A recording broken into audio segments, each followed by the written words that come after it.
Bom dia, boa tarde, boa noite, gente. Aqui é o Rafinha dos Dados e eu tô aqui para fazer você se tornar um cientista de dados incrível. Deixa eu botar a tela cheia aqui. Aí, melhor, né?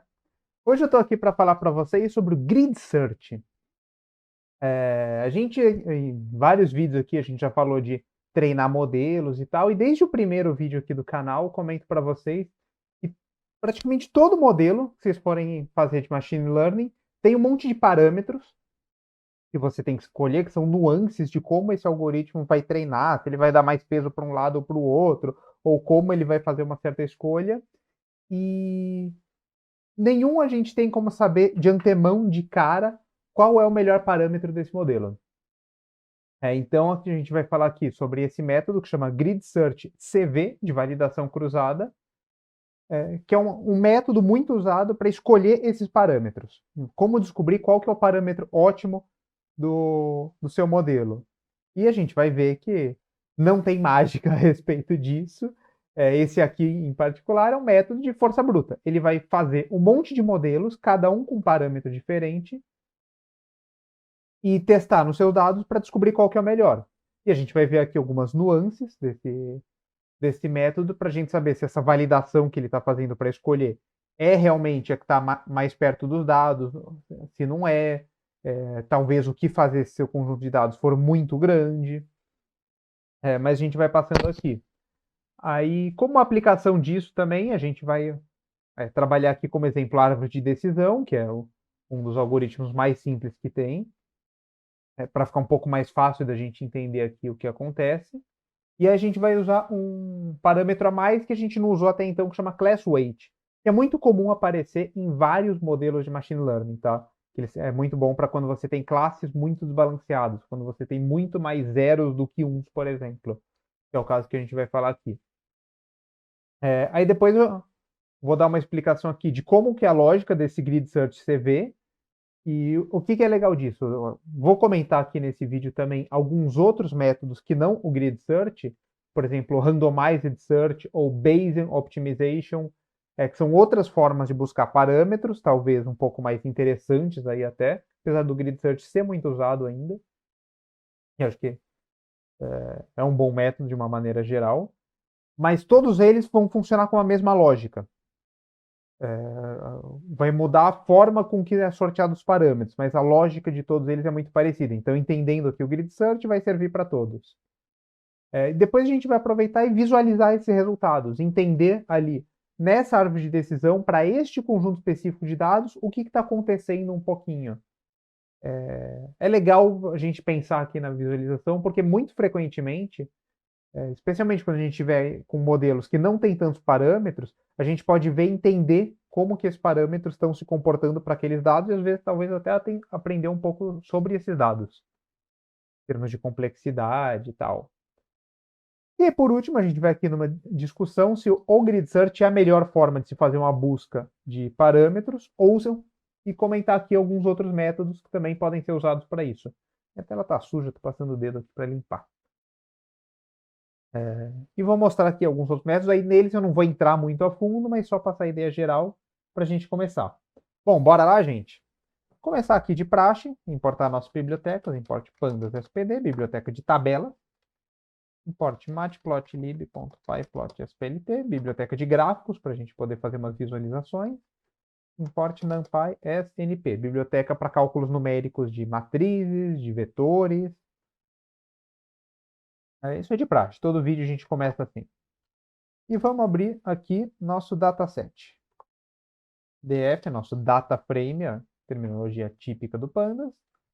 O id_csv, já tenho aqui, aqui pronto. Toolfits, que a gente já tem usado aí ao longo de alguns vídeos. Para quem perdeu algum vídeo, vou dar uma explicação rápida aqui. Qual que é a ideia desse dataset? Um diretor de uma escola teve um problema na escola dele de alcoolismo em jovens, e ele conseguiu resolver esse problema. Ele foi, contratou uma psicóloga, teve um grande esforço para identificar quais eram os alunos mais propensos ao alcoolismo, para tratar na psicóloga e tal. Ele está conseguindo lidar bem com isso. Mas ele quer resolver isso para toda a região dele. Ele quer que os outros diretores consigam fazer isso de uma forma mais simples do que o que ele fez. Então ele pegou aqui dois dados, que ele entende que são de fácil obtenção. Go out, quantas vezes esse aluno sai em média por semana, de acordo com os pais desse aluno.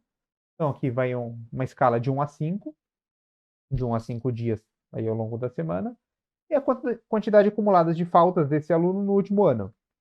Você não precisa perguntar nada para o aluno para pegar esses dados, por isso ele entendeu que é uma coisa mais fácil. Já é pouco dado, não é uma tendência tão óbvia assim, mas já dá para fazer uma brincadeira aí em torno disso.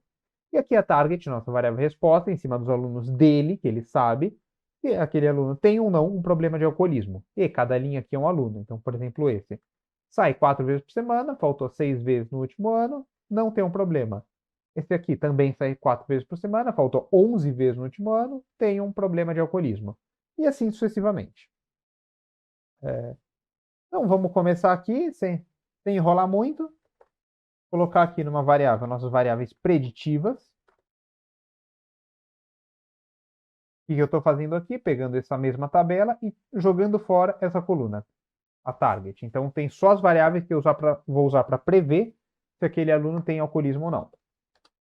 Aqui o nosso y.df.target. Isso aqui vai ser só a listona da minha variável resposta, da minha target, alcoolismo ou não.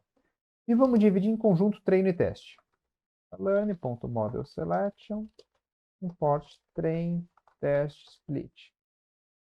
Por que dividir em treino e teste? Para quando eu estiver validando o meu modelo, saber se ele está realmente bom. E aqui no Grid Search a gente vai ver isso aparece num efeito adicional aí.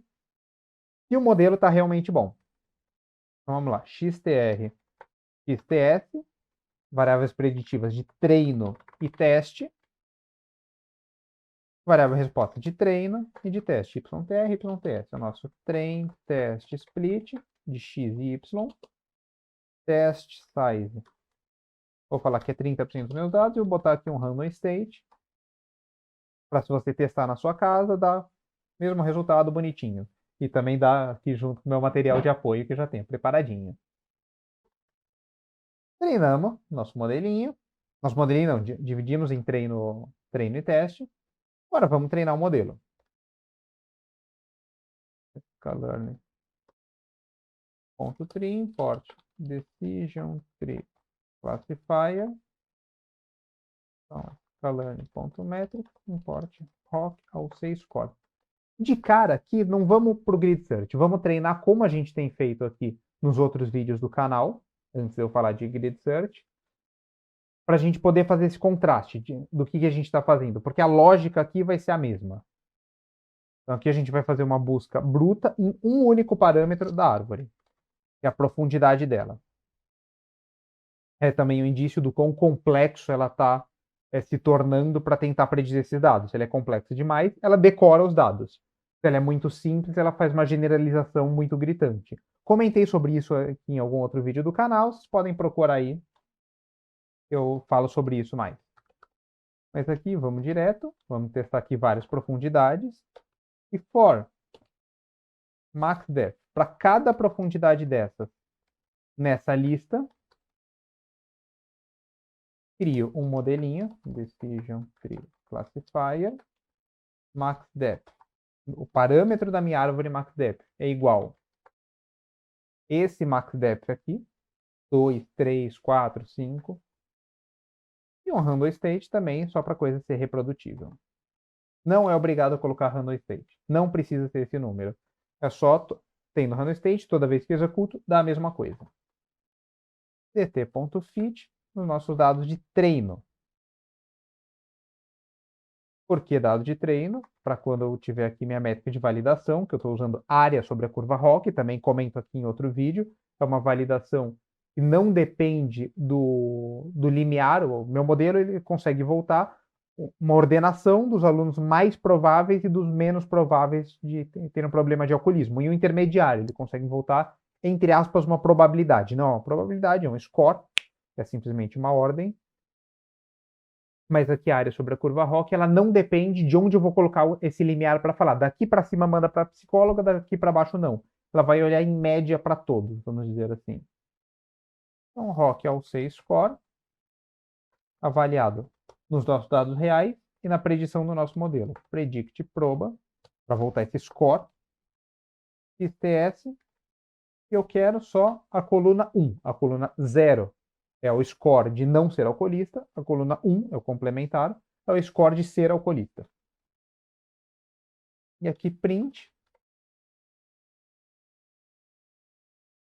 maxdep, dois pontos D, uma variável maxdep, que é um inteiro de 2 dígitos, AUC-TT, uma variável ponto flutuante, que eu quero 3 casas depois da vírgula. E aqui eu falo quais são essas variáveis. Então, maxdep, este maxdep, igual maxdep, igual a este daqui. E AUC-DT, este daqui, é igual ao CDT. Ah, precisa ter o mesmo nome? Não. Vamos botar aqui, por exemplo, só o C. Aí, este é o C, igual este é o C. Lindão, né? E vamos lá. Agora ele vai percorrer várias profundidades e me dá aqui qual que é o score no conjunto teste dessas várias profundidades. Rodou aqui. Melhor árvore deu aqui com profundidade 2. Depois ela vai caindo score. Em 6 até aumentou um pouquinho, porque eu não tenho muitos dados. Meu conjunto de teste, inclusive, é bem pequeno. Vou botar aqui um ponto shape. 119 alunos com 2 colunas. São minhas 2 variáveis preditivas. Curtinho aqui. Então tem uma certa oscilação aí, uma certa variabilidade por conta desse próprio valor. Mas o que aparentemente deu melhor aqui, profundidade 2 com esses dados. Agora a gente treina nossa árvore de decisão com esse melhor parâmetro. Aí, max def igual a 2.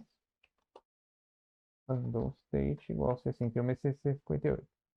Nota que eu fui aqui no olho e tive que botar aqui. Até poderia ter botado uma lógica aqui dentro do for para já salvar o melhor e retreinar. Mas a gente está fazendo aqui nesse momento à mão. dt.fit, xtreino, ytreino e beleza. Esse é o meu melhor modelo. Mas será que é a melhor forma de fazer isso? Será que esse 2 aqui realmente é o melhor profundidade que a gente poderia? Será que não está tendo um ruído? Tem outras formas da gente descobrir isso? Vamos lá. Então, aqui a gente vai para o Grid Search. E a gente pode comparar como que é fazer isso à mão, a meio que força bruta aí, com um método já pronto que faz exatamente a mesma coisa aqui, só que de forma automatizada e até para mais parâmetros. Então, vamos lá. From scalane.model selection, um método que eu estou usando que vai me ajudar a selecionar o melhor modelo. Import Grid Search CV. Aí eu vou fazer aqui um dicionário. O que é um dicionário? É que nem uma lista, que nem eu fiz aqui em cima, ó. Entre colchetes é uma lista. 2, 3, 4, 5, 6, 7, 8, 9. Só que o dicionário eu consigo colocar uma chave nele para eu procurar. Então, por exemplo, aqui. Dicionário de max depth. Me volta, por exemplo, 2. Como que eu acesso isso? Parâmetros de max depth. Acesso por essa chave aqui. É 2. Se eu criar um outro aqui, XPTO, é uma lista de 2, 3, 4. Meu parâmetros de XPTO, essa lista. É uma forma de eu encontrar tendo um nome. Eu encontro meu valor aqui à direita, depois 2 pontos, buscando por um nome. E aqui, para o parâmetro maxdepth, eu vou colocar quais os valores que eu quero que meu grid search procure. Então, 2, vou colocar que nem lá em cima. 2, 3, 4, 5, 6, 7, 8, 9. Aí eu vou colocar aqui o meu modelo, que nem lá em cima, Decision Tree Classifier. Só que eu vou chamar ele só com o parâmetro que eu vou deixar constante. Eu não quero que meu grid search varie, que é o meu random state. 61.658. E aqui eu vou fazer o meu grid search. Grid search, você vê. O que é grid search? Busca num espaço quadrado, num grid, com validação cruzada. Model para CV igual a 10, scoring igual rock ao C. O que é esse monte de coisa aqui que estou botando? Faça um grid search neste modelo, nessa árvore de classificação, variando estes parâmetros, CV igual a 10. É algo interno do Grid Search que ele vai fazer. Ele vai treinar 10 modelos, cada um olhando só para um pedaço dos dados. Ele vai dividir meus dados em 10, treinar usando 9 partes e testar nessa última. Depois ele treina outro modelo em outras partes e testa em outra. E assim sucessivamente. Vou ter uma figura depois para deixar isso um pouco mais claro para vocês. Mas por que ele faz isso de treinar 10 modelos? Porque ele pega a nossa métrica de avaliação, nosso scoring aqui, e vai tirar uma média. Para cada parâmetro desses, ele vai treinar 10 vezes, tirar uma média, para poder falar, olha, segundo uma média de 10 pontos, realmente esse modelo parece o melhor. A profundidade 2, a profundidade 5. Diminui essa variabilidade que a gente estava com medo aqui de, putz, eu estou com pouco dado, então, pô, se eu tivesse um cara a mais alcoolista ali que o modelo acertasse, ia melhorar um monte a minha métrica. Talvez. Aqui ele está tirando uma média que esse um cara, às vezes vai cair no conjunto de teste, às vezes não. Fica uma coisa um pouco mais robusta. Também eu vou entrar um pouco mais de detalhe com uma figurinha lá embaixo. Aqui vamos entender como que é o código, como é fácil de fazer isso. Então aqui, esse grid funciona igual se fosse o modelo. A gente botou o modelo aqui, a gente dá um fit. Mesma coisa, grid.fit, str, ytr. Ajuste nos nossos dados de treino. E vamos fazer a mesma coisa. Vamos ver como que esse modelo treinado se comporta na nossa métrica de avaliação. Predict proba STS na coluna de scores de ser alcoolista. Print grid. Aqui já tem uma coisa legal. Já vou aproveitar e comentar. Note que eu ajustei o modelo, ele vai variar em tudo isso de parâmetro, e depois eu não preciso falar para ele, olha, agora pega o melhor parâmetro e treina com a minha base de dados inteira. Ele já faz isso sozinho.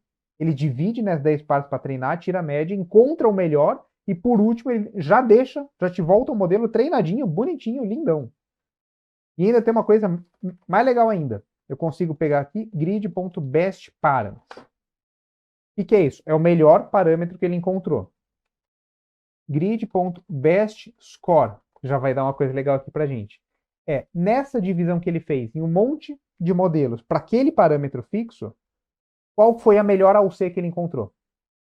Então aqui, parâmetro 2. Ele vai treinar 10 modelos, calcular a AUC para cada um deles e tirar a média. Quanto que é esse valor dessa profundidade, supondo que 2 seja a melhor de todas? E vamos ver qual que é o C no conjunto teste. Melhor profundidade deu 3.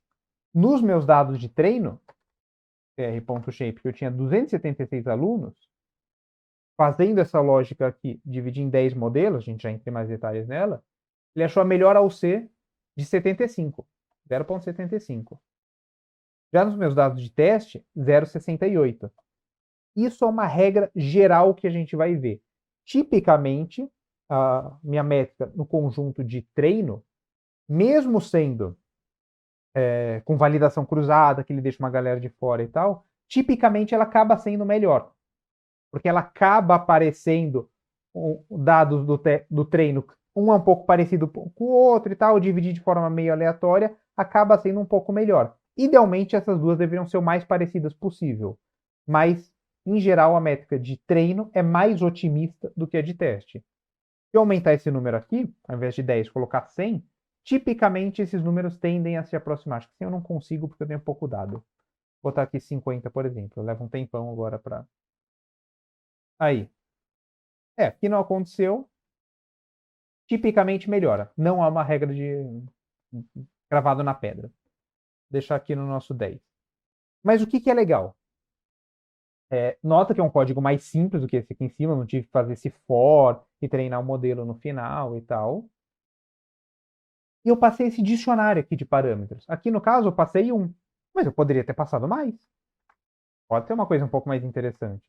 Então aqui eu variar a profundidade, vou variar também o critério Gene Entropy. O que é isso? Falei em algum outro vídeo aqui do canal que eu mostrei o plot da árvore de decisão. Lembra que em cada parâmetro, quando eu vou treinar a árvore de decisão, ela vai em cada parâmetro da minha base, e vai encontrar ali o corte que melhor separa uma classe de outra.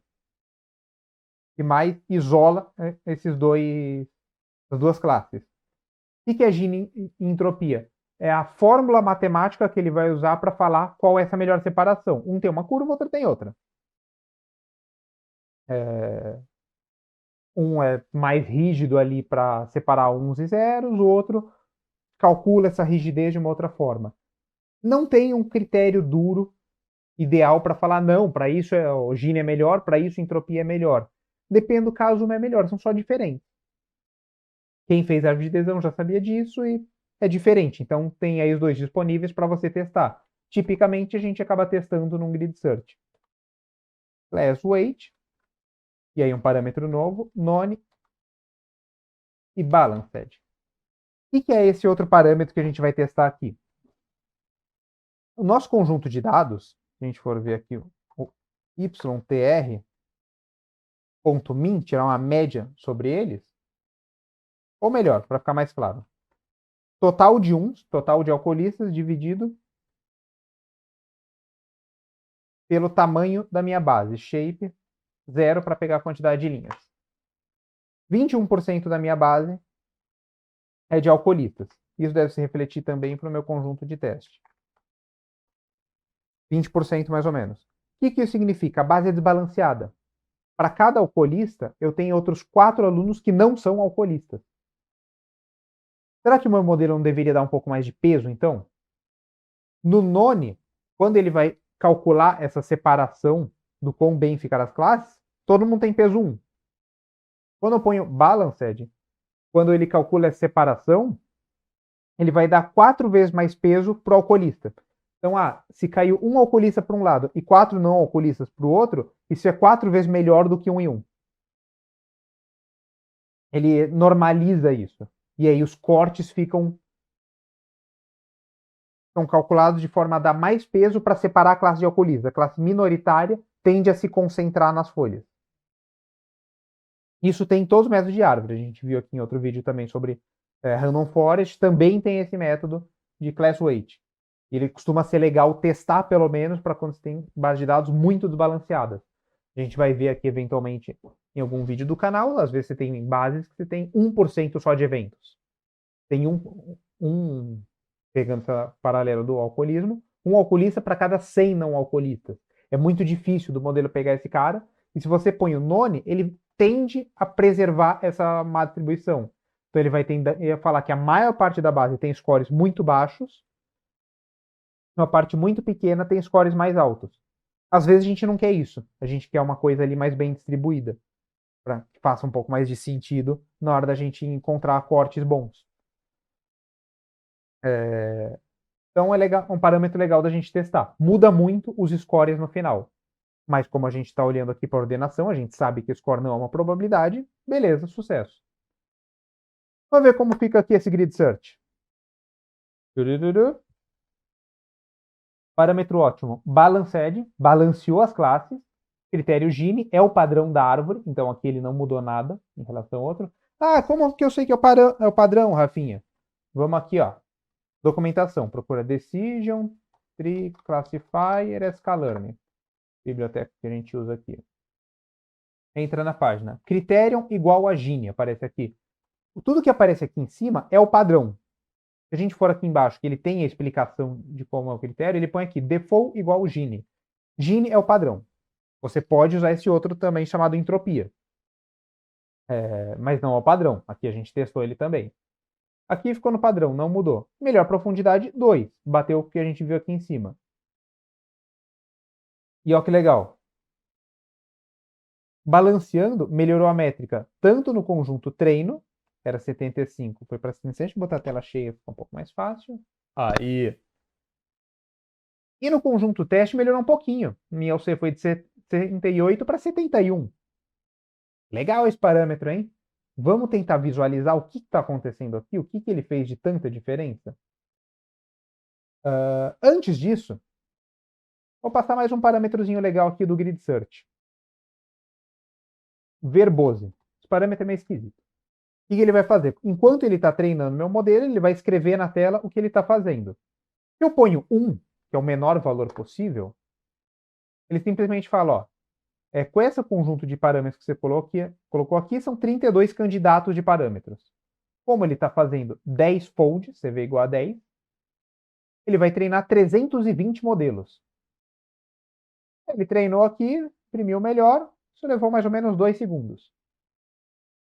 Posso ser um pouco mais explícito que isso, então vamos botar aqui verboso igual a 5, um valor bem alto. Aí o que ele faz aqui? Quando eu tenho paciência, eu gosto de colocar esse.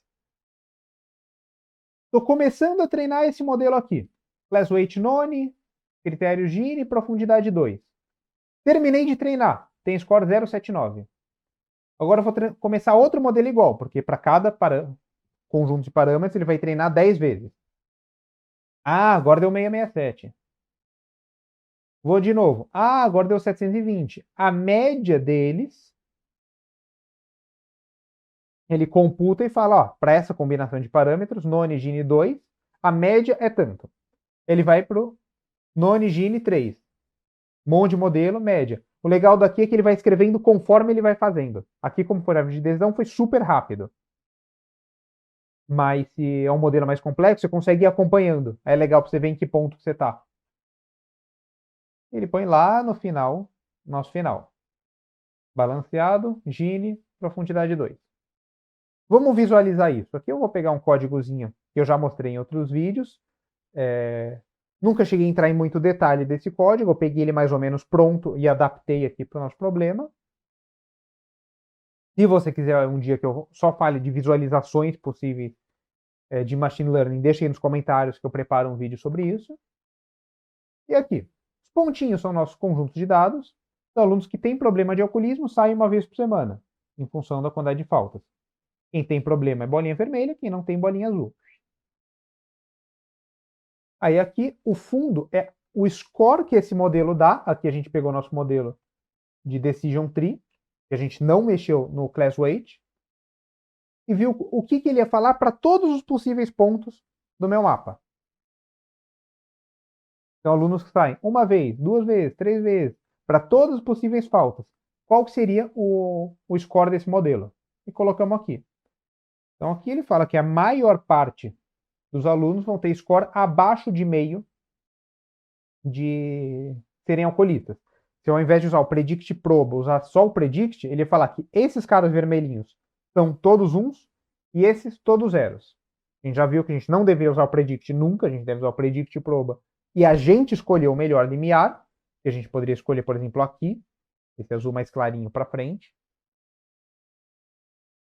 Mas já dá uma ideia aqui do que fez o modelo. Agora vamos ver o que o nosso modelo com Grid Search, que mexeu lá no Class Weight, fez. Diferente, hein? Talvez não. Ó, o vermelho claro virou vermelho escuro, azul claro virou vermelho médio, azul médio virou vermelho claro e azul escuro virou azul claro.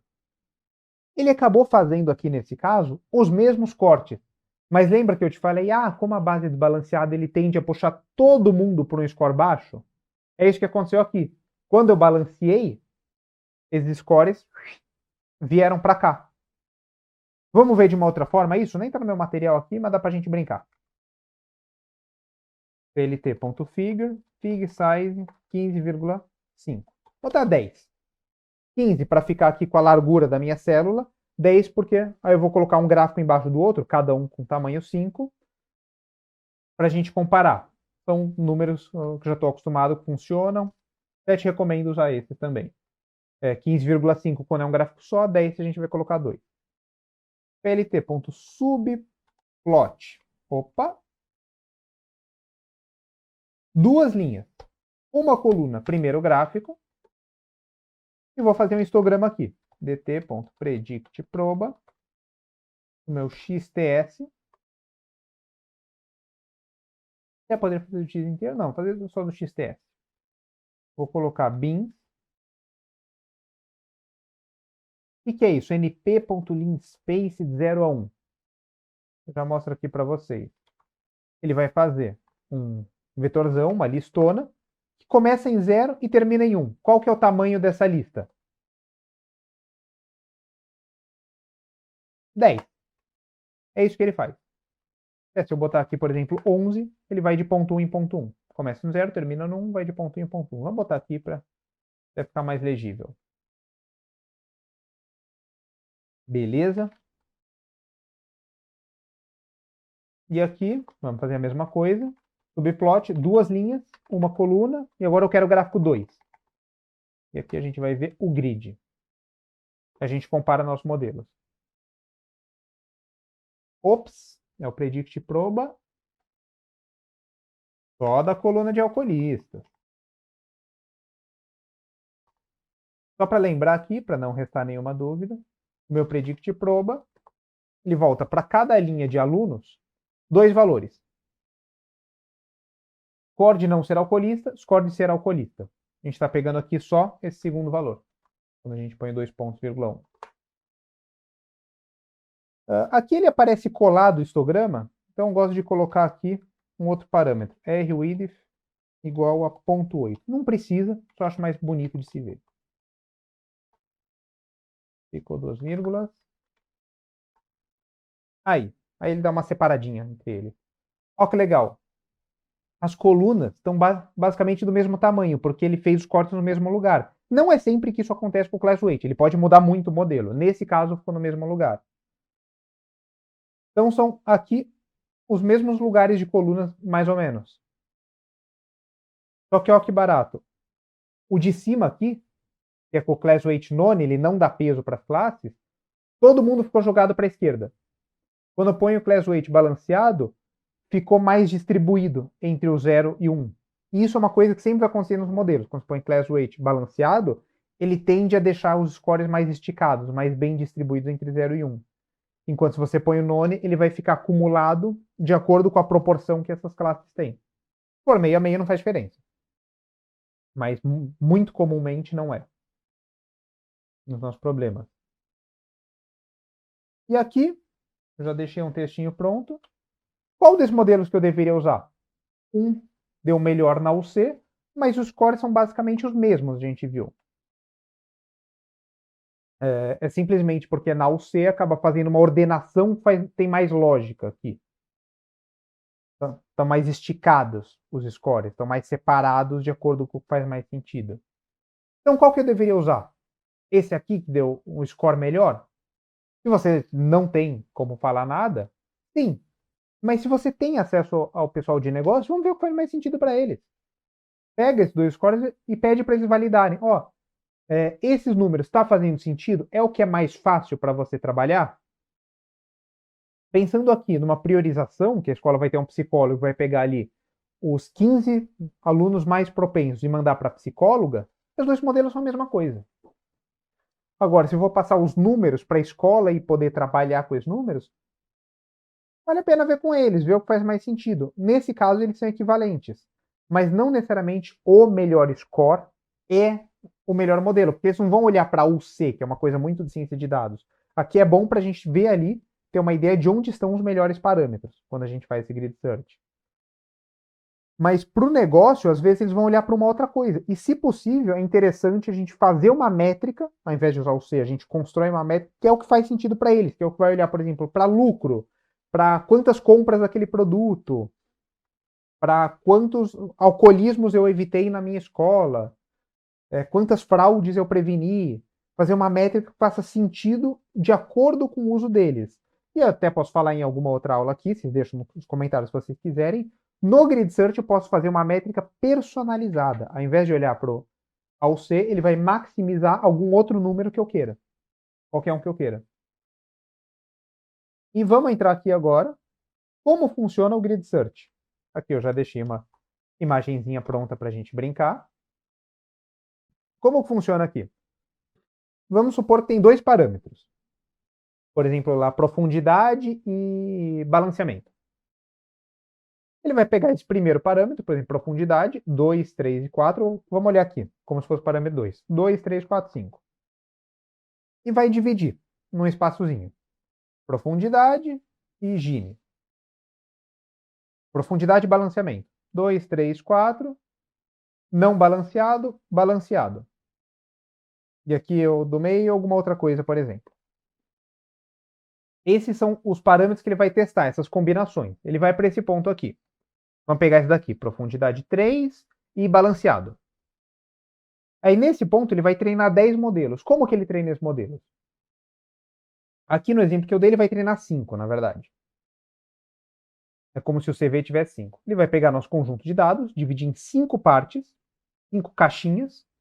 E aqui na primeira, vamos pegar as 4 primeiras, treina o modelo com essas partes azuisinhas e testa nessa vermelhinha. Calcula o C dessa vermelhinha. Deu uma UC de 0,7. Lindão. Agora, treina o modelo com as 3 primeiras partes e com a última e testa na quarta. Os dados que, teoricamente, ele não viu. Deu ao C de 68, porque são dados um pouco diferentes. Agora treina com as 2 primeiras e com as 2 últimas. E testa na do meio, ao C de 75. Testa na primeira e nas 3 últimas. Desculpa, treina na primeira e nas 3 últimas. Testa na segunda, ao C de 65.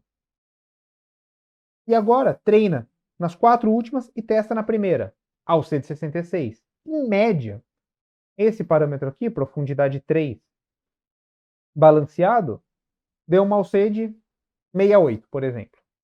688. Agora vamos para outro. Vamos pegar profundidade 2 e balanceado. Faz a mesma coisa. Treina 5 modelos, cada um treinando com um pedaço dos dados e treinando em outro. E checa aqui no final. Quanto que deu a minha UC em média? 70,4. 0,704. Esse conjunto de parâmetros, então, profundidade 2 balanceado, é em média melhor do que profundidade 3 balanceado. Ele faz isso para todos e encontra o melhor. A gente consegue visualizar isso? Consegue. Aqui vou mostrar um códigozinho para vocês também, mesma lógica. Código de visualização, não vou entrar muito nos detalhes. Tá? Se vocês quiserem que eu explique mais esse código de visualização, deixem aí nos comentários. Mas aqui, passando uma ideia geral. Means, grid.cv results. O que ele vai voltar? Para cada um desses parâmetros, qual que foi o score médio daquele parâmetro. Vai voltar um listão. Aqui. E grid.cv results de parâmetros, que eu coloquei aqui em params head, vai ser um listão dos parâmetros. Só para eu poder cruzar, saber qual parâmetro deu aquela média. Esse listão aqui. Um salsichão de todos os parâmetros que ele testou. E o outro, salsichão das médias. Botei aqui também o STDs, que seria o desvio padrão. Às vezes muda muito, às vezes o dado é muito assimétrico. Então, num modelo aqui, você teve uma UC de 0,9, no outro foi de 0,6. A média varia muito. Às vezes é interessante olhar isso. Mas tudo bem. É que eu simplesmente fiz um for em cada um dos parâmetros que a gente testou, que a gente sabe quais são eles. Botei numa matrizona aqui e eu ploto eles aqui embaixo. Se vocês quiserem, eu posso entrar em mais detalhes de visualização no outro vídeo, se vocês quiserem. Aqui o que a gente está fazendo? No eixo X é a profundidade, eixo Y é o critério, Gini, entropia, o gráfico de cima sem balanceamento, de baixo balanceado, e as cores aqui são A ou C. Aí o que é legal? Parece que tem uma tendência meio diagonal aqui, vocês veem? Parece que entropia tipicamente dá scores um pouco melhores do que o Gini para o mesmo valor. Claro. Mas a gente está procurando aqui o melhor valor. E nesse caso, desse azul mais escurão. E para o balanceado, foi esse aqui. Ainda tem essa tendência diagonal. Mas quem ganhou foi o Gini. Tem score melhor para o mesmo parâmetro. E a gente tem um outro aqui que vai fazer esse mesmo gráfico, só que é trocando os eixos. Então aqui, eixo X, profundidade. Agora eixo Y, balanceamento. Gini, entropia. Gini a gente já sabe que deu melhor. Olha que legal. Aqui a tendência é uma diagonal contrária. Então aqui, tipicamente, a gente não precisa olhar. Mas é legal ver como que esses parâmetros estão mudando nesse modelo. Aqui era um parâmetro inteiro, a profundidade. Tem muito modelo que a gente vai ver que é um parâmetro contínuo. ponto 1, ponto 2, ponto 3, ponto 4, e poderia ser ponto 15, ponto 1732. Aí a gente faz o grid search, faz esse gráfico, a gente consegue olhar, olha, essas são as regiões aqui que estão dando melhores. Não necessariamente é linear, assim, pode ter mínimos locais, poderia ter um máximo aqui e outro aqui. E, putz, será que eu tô mesmo nessa região? Será que não é melhor eu afunilar meu grid olhando só para esses pedaços? Esse gráfico ajuda a gente a fazer isso. E ajuda a gente a entender um pouco melhor o que está acontecendo. Esse gráfico aqui, exatamente, essa figurazinha aqui. Só que em cada bolinha eu coloquei uma cor para cada score. Aqui no caso os azuis são os melhores. E a gente visualizou essa figura. Mas e aí? Será que procurar em um quadradinho assim é sempre melhor? Não necessariamente meus parâmetros funcionam dessa forma linear. Às vezes eu posso ter parâmetros que são incoerentes. Na própria árvore de decisão, vamos lá, a gente já estava aqui. Eu posso olhar para a profundidade dela, mas tem um outro parâmetro que eu gosto de olhar bastante, que é aqui o Max Leaf Nodes.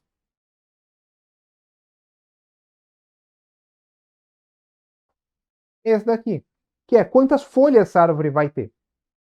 Quando eu olho para a profundidade, ela sempre abre em 2, então profundidade máxima 2, ela vai ter 4 folhas no máximo. Profundidade 3 vai ter 8 folhas no máximo. Esse daqui, ele fala, olha, vai ter 8 folhas no máximo, mas você pode parar antes, por exemplo, no 7. Deixar uma das folhas de baixo e ela não existir, ela para no cara de cima. Ou eu posso deixar o outro aberto e filtrar só pelo Max Leaf Nodes, e a árvore pode crescer mais para um lado do que para o outro. De novo, não tem um bom argumento de qual é melhor do que o outro, vale a pena testar. Mas você concorda que se minha árvore está com profundidade rasa, não faz sentido eu colocar uma Cliff Node super alto? Então aí talvez fizesse mais sentido uma métrica que vai caminhando pelo meu espaço de parâmetros em direção ao que parece óbvio, ao invés de sair testando um monte de lugar que está ruim.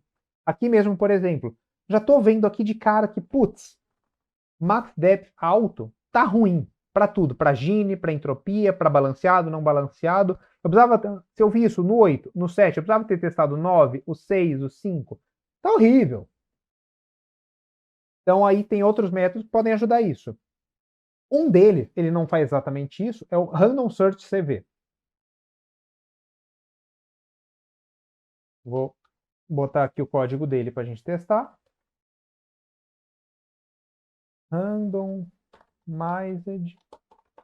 Search CV. Então, scipy.stat import randint. Qual que é o lance desse?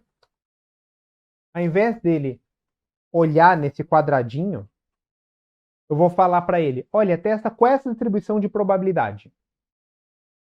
Então, eu quero aqui que no MaxDepth você teste com mais probabilidade, uma profundidade 3 do que as outras. Ou testa uniforme, mas não precisa testar todas. Sorteia aleatoriamente 10 delas, 20 delas. Aqui no nosso grid search que a gente fez aqui atrás, essa daqui, deu 32 possibilidades. Que deu aqui 2 e 2 deu 4. Aqui deu 8. 32 possibilidades de parâmetros que ele testou. Eu poderia passar, olha, testa aleatoriamente desses mesmos, que é o que a gente vai fazer lá embaixo, mas ao invés de fazer 32, sorteia só 20. Talvez esteja bom, e eu não preciso, talvez está no ótimo.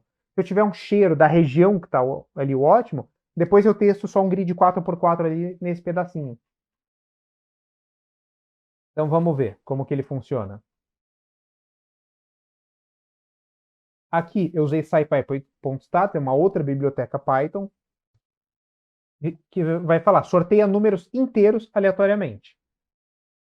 Mesma coisa, dicionário, maxdep. Aqui, ao invés de eu passar a lista, eu passo randint, low igual a 2, high igual a 20, por exemplo. Eu vou até aumentar mais a busca. Ele pode testar parâmetros mais altos do que o 9 aqui. E ele vai sortear cada vez um número aleatório, treinar 10 modelos e tirar a média. Criterion. Aí eu posso, se você quiser passar uma lista, você também pode. O que ele vai fazer? Vai sortear esses dois com igual probabilidade. Class weight none balanced. Random, vou copiar aqui. Randomized search CV. De uma decision tree classifier. Lá em cima eu coloquei numa variável model. Eu posso colocar aqui direto se eu quiser. Classifier random state. Deixar esse que eu sempre gosto de usar. Um dia eu explico para vocês o porquê desse número. Por enquanto fica no mistério. Passar o nosso dicionário de distribuições. Não é mais o número em cima. E ele vai treinar 20 modelos. Vai sortear 20 combinações aleatórias, completamente aleatórias, e ver o que dá bom. 10 modelos para cada um, foreign igual rock ao C, e ele também tem um random state porque ele tem algo aleatório. Então, para ser reprodutível, deixo aqui o meu random state. Ah, e vou passar verboso 1, para a gente poder acompanhar. Putz, começou a ficar muito parâmetro, essa barra de rolagem aqui e tal, não tem problema. Depois de cada vírgula eu posso dar um enter que ele funciona igual. E aí fica até mais fácil de eu enxergar tudo que eu estou fazendo. Pode terminar com uma vírgula no final? Pode, o Python deixa.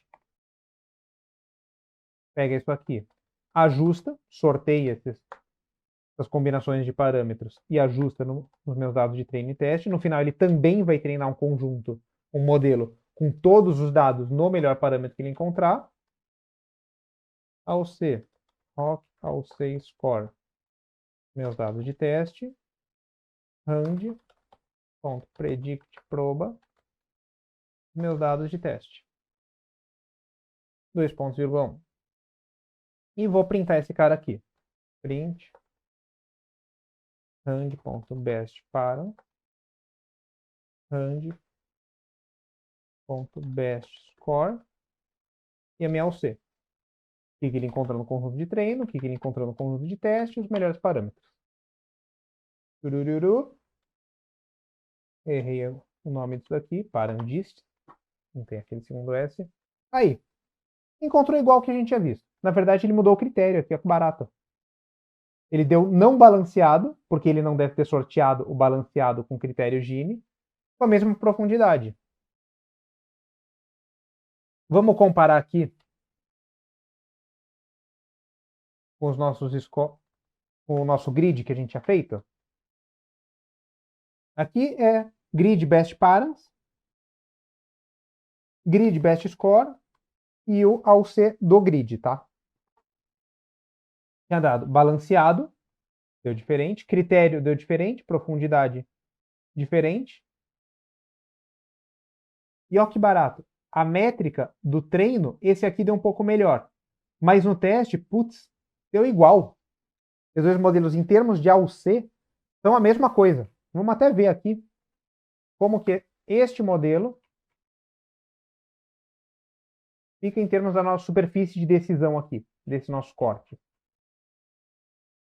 Ao invés da gente olhar para o grid agora, então, a gente vai olhar para o Rand. Ó, como não deu balanceado, ele fica mais azulzinho. Mesmos cortes, deu parecido com a árvore de decisão. Interessante, né?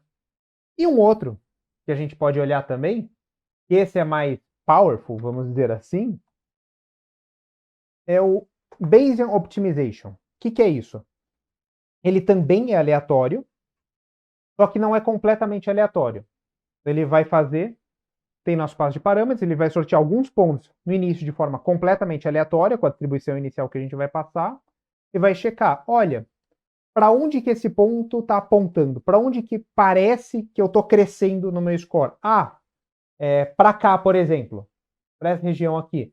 Tá, então vou começar a sortear mais ponto aqui, onde eu estou com um cheiro que está funcionando, do que no resto.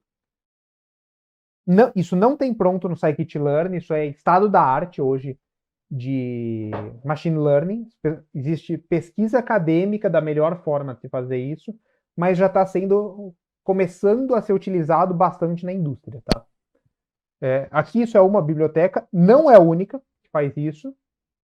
Basicamente é uma biblioteca de encontrar máximos, então eles põem essas figurinhas aqui de uma superfície, eles querem achar esse ponto aqui do máximo. E o que eu gosto dessa é que ela tem aqui para explicar essa figurazinha. Vou até abrir aqui para a gente ver do começo. Aqui à esquerda é o que ele está estimando como minha superfície real de score em torno de 2 parâmetros. E aqui à direita, o qual é realmente essa superfície. Então vamos ver aqui do começo. Olha que legal. Esse é o valor que ele já testou para um monte de parâmetros, ele conhece. Esse pontão aqui é o lugar ótimo da minha superfície, dos meus parâmetros, onde está o melhor modelo. E você tem um outro lugar aqui que tem um modelo bom, e outro lugar aqui que tem um modelo bom em relação à vizinhança. Vou recarregar para vocês verem aqui a da esquerda agora. Ó, no começo eu não sabia nada. Então tudo muito azul. Ele vai sorteando pontos. Aí, putz, aqui tem um indício bom, aqui tá bom, aqui tá bom.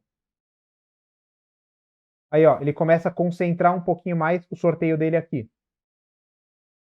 Aí também vai dar uma concentradinha aqui. Ó, aqui ele já testou 3 pontos nesse máximo. Aqui também 3 pontos nesse outro máximo. Esse ainda está ganhando, então ele tende a sortear mais pontos aqui. Ele vai mudando a distribuição aleatória que ele sorteia de acordo com os resultados.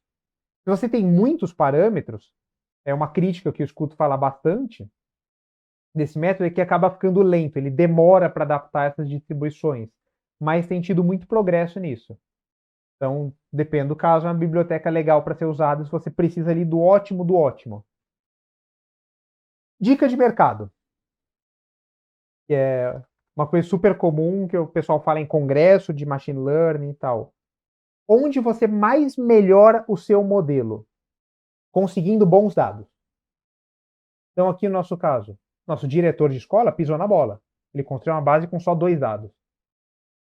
Não é o suficiente. Beleza, eu consigo algo ali melhor do que aleatório.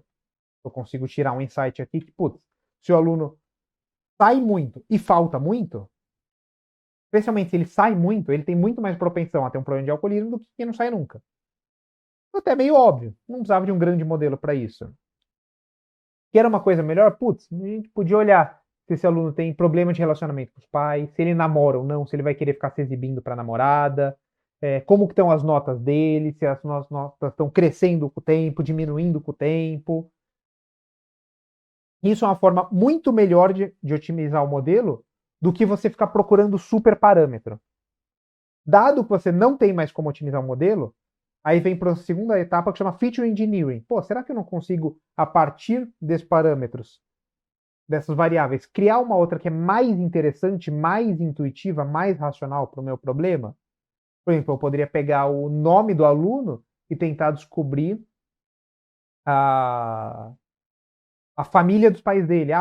Tem origem russa, que é um povo que tipicamente costuma se beber em casa, por exemplo.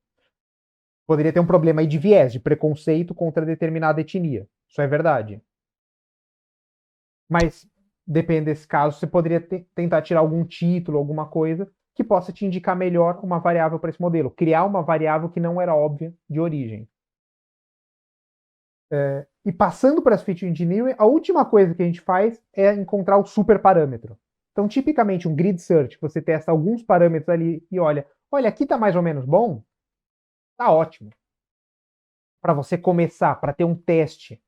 Não vale a pena você perder 3 dias fazendo super otimização e tal para encontrar o pico do parâmetro. Isso tipicamente vai te dar aí 2, 3 pontos de AUC. É uma regra prática de mercado, não é uma verdade universal. Mas eu tendo a preferir isso. Vamos fazer um bom desenho de modelo. Vou ter um vídeo aqui no canal só sobre esse desenho de modelagem, como buscar, pensar no problema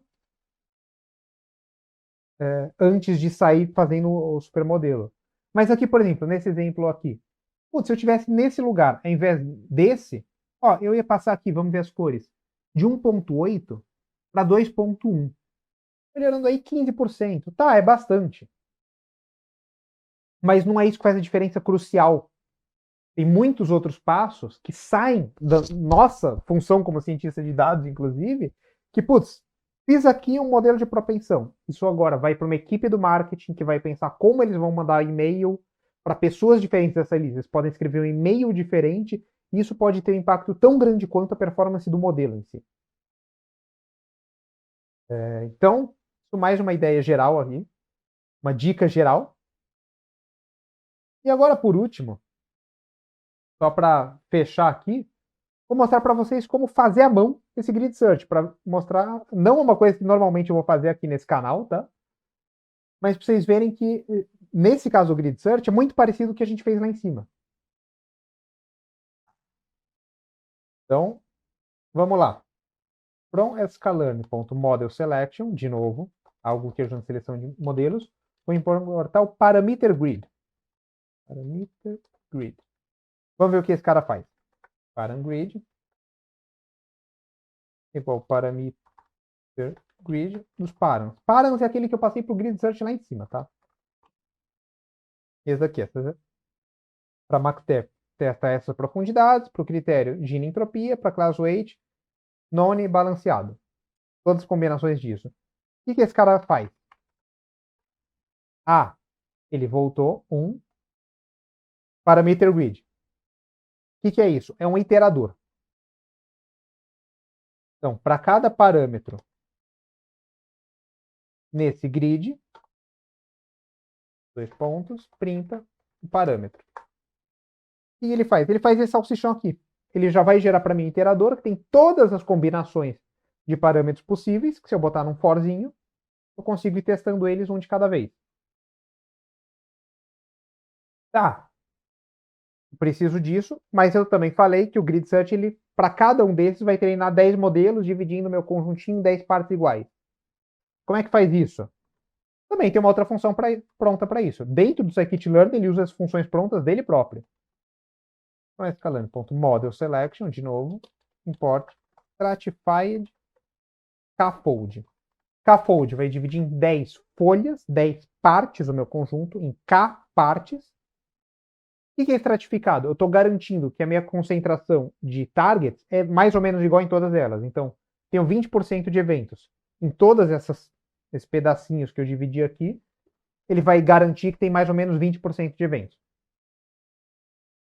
Precisa? Não, mas tem evidência em artigos, o pessoal que estuda e tal, que isso tende a fazer modelos melhores. E é como o Grid Search faz dentro dele. Você pode desativar isso também em um parâmetro que ele tem. Stratified Kfold.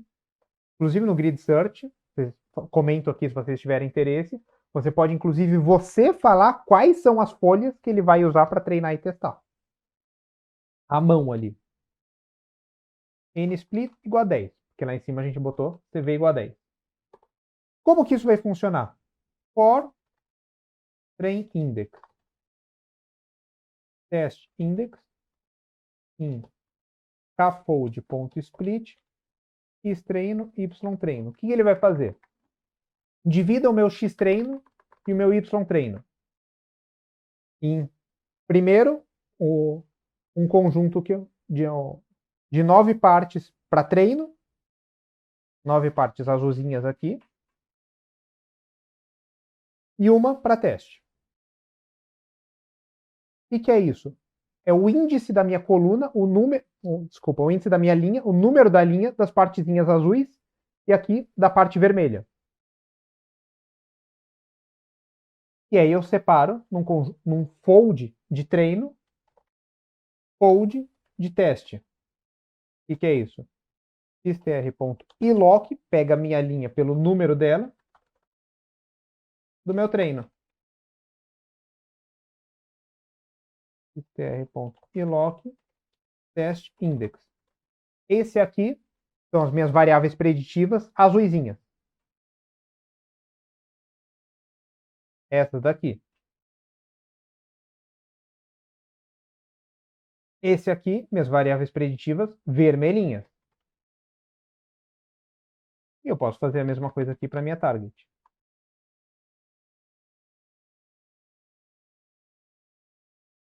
E é isso. Assim que eu vou construindo meus 10 modelos. Vamos agora construir completamente nosso grid search. Essa é ela que eu não preciso nem executar. A ideia é mostrar só como ela funciona. essa função Stratified Scaffold para vocês. Então vamos lá. Já tenho o meu scaffold ali. Vou fazer ele inteiro. Importa Stratified Scaffold. Importa Parameter Grid.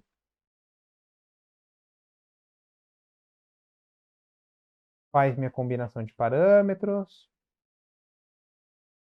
E vamos lá. Meu best score no início é 0. Tem um modelo muito ruim. Vou partir disso. Meu best para é um dicionário vazio. Eu ainda não sei qual é o melhor parâmetro. Para cada parâmetro no meu grid, meu score local é 0. Aqui, esse mesmo cara. Divide em 10 modelinhos. Para cada um, divide o meu conjunto em 10 partes. Para cada parte dessa que eu vou dividir, eu tenho um treino e teste dessa parte. E a mesma coisa que a gente já fez lá em cima. Cria um modelinho, Decision Tree Classifier, honrando o state que eu passei lá, 61.658, e treina esse conjunto com estes parâmetros. Por exemplo, este primeiro aqui.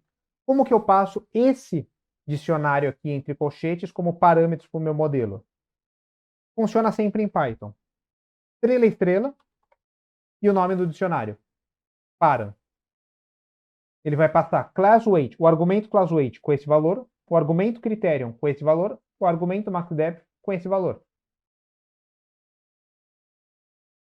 dt.fit, o meu fold de treino.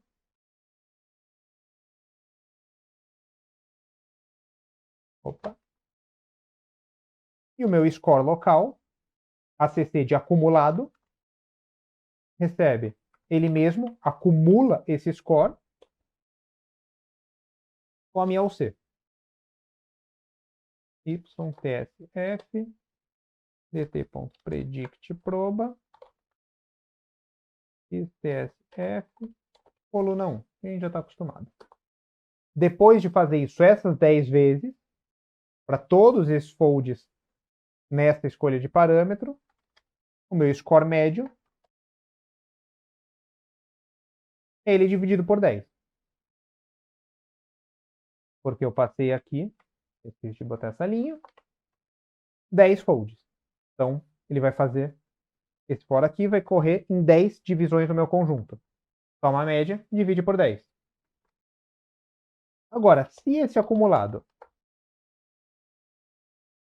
for melhor do que o melhor score que eu já vi até então, comecei com 0, vamos supor que o primeiro modelo aqui deu bom. Então, o acumulado é melhor do que o score. Então, ele atualiza esse best score. Agora, o próximo vai ter uma dificuldade maior de entrar aqui nesse item. E o meu best params foi esse último que ele viu. Ele ainda está aqui dentro. Vamos ver qual deu o melhor modelo? Best params. Depois de fazer tudo isso, depois de correr em todo esse parâmetro, em todos os parâmetros possíveis, best score. No fim, ele ainda vai treinar um modelo com os melhores parâmetros vistos. Que a gente fez lá em cima. dt.fit na minha base inteira. Eu passei, base de treino. E vamos comparar aqui os meus dados de teste.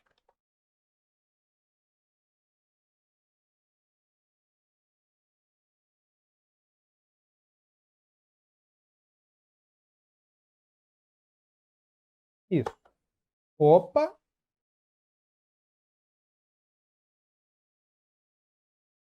Teste. Isso aqui. Index. Nossa, viajei na maionese aqui. O fora para ser igual esse aqui. Nossa.